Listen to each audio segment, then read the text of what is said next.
Joe Robinson was on a beach with his fiancée Mira Rojkan when Turkish police arrived at their resort. He was taken into custody along with his fiancée and her mother. Joe's grandma got a call off a Turkish solicitor last Tuesday, basically saying that he'd been arrested, that he was safe, he was with Mira and her mum, and that was it.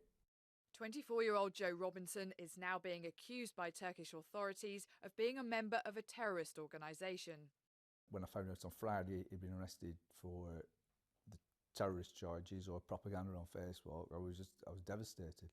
He previously had a career as a soldier in the British Army and served in Afghanistan. But in 2015, Joe Robinson travelled on his own to Syria and spent time with the Kurdish rebels, the YPG, who are fighting against so-called Islamic State. It's because of this that Joe Robinson now finds himself in trouble in Turkey. He's always trying to help other people. He's not a terrorist. That's the most ridiculous thing I've ever heard in my life. The Kurdish-led YPG is backed by the US and are key allies in the fight against IS. Joe Robinson is one of a number of Westerners to have been linked with them. My real name is Luke Rutter. My Kurdish name is Soro Zina. A man from Merseyside, Luke Rutter, was killed fighting alongside them last month. But because of long-standing hostilities with the Kurds, the YPG and anyone associated with it is viewed by Turkish authorities as a terror threat. The concept of terrorism, how it's defined in Turkish law, is a bit broader than how it is described in the European law. And they're afraid more of the propaganda aspect of British national fighting with the Kurds against ISIS, rather than that person being a real threat to public security in Turkey. Joe Robinson is being held in Aydin in southwest Turkey. His lawyer has told the BBC he could be in jail for 3 months before he will appear in court. His parents are appealing for diplomatic help. I spoke to the Foreign Office yesterday.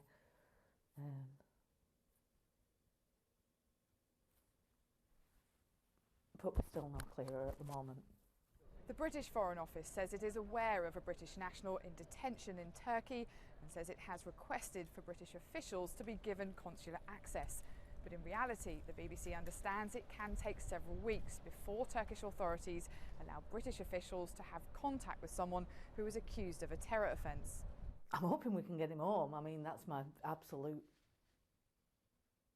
main priority. Failing that, I want to be able to speak to him. I want to be able to go out and see him. Joe Robinson risked his life in the fight against IS in Syria. He survived there, but is now in danger of facing a long prison sentence in Turkey. Emma Vardy, BBC Look North. Well, we're joined now by Dr. Afshin Shahi, an expert in Middle East politics and international relations at the University of Bradford. What exactly has Joe done wrong, if anything, in the eyes of the Turkish? This matter is extremely sensitive for the Turkish authorities. Let me very briefly give you a bit of a context. Since 1984, PKK, a Kurdish organization, has been in armed conflict against the Turkish authorities. Since then, over 40,000 people have been killed in this conflict. Now, Joe is accused of being affiliated or connected with an organization which is the offshoot of PKK, and this is extremely sensitive and serious for the Turkish authorities. The problem as well is exacerbated by the fact that information coming out of Turkey is very loose, to say the least. It's a pedantic system, isn't it? You have to remember, since last summer, when there was kind of an unsuccessful kind of coup attempt, the political and social climate in Turkey is highly securitized. Since last year, they have added 16,000 new names to their no-entry list. A number of foreign nationals, close to 700 people, have been kind of stopped or detained over the last 13 months.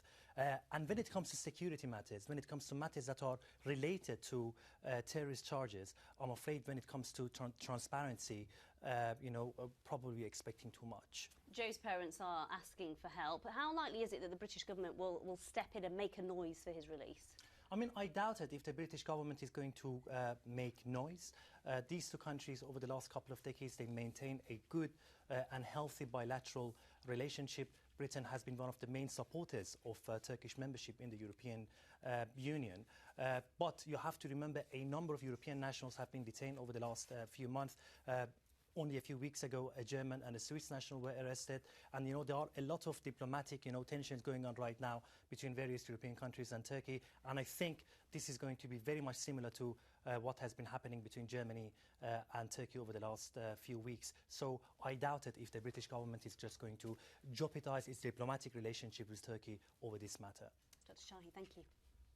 Well, we're going to have more on this story on our late bulletin as part of the news.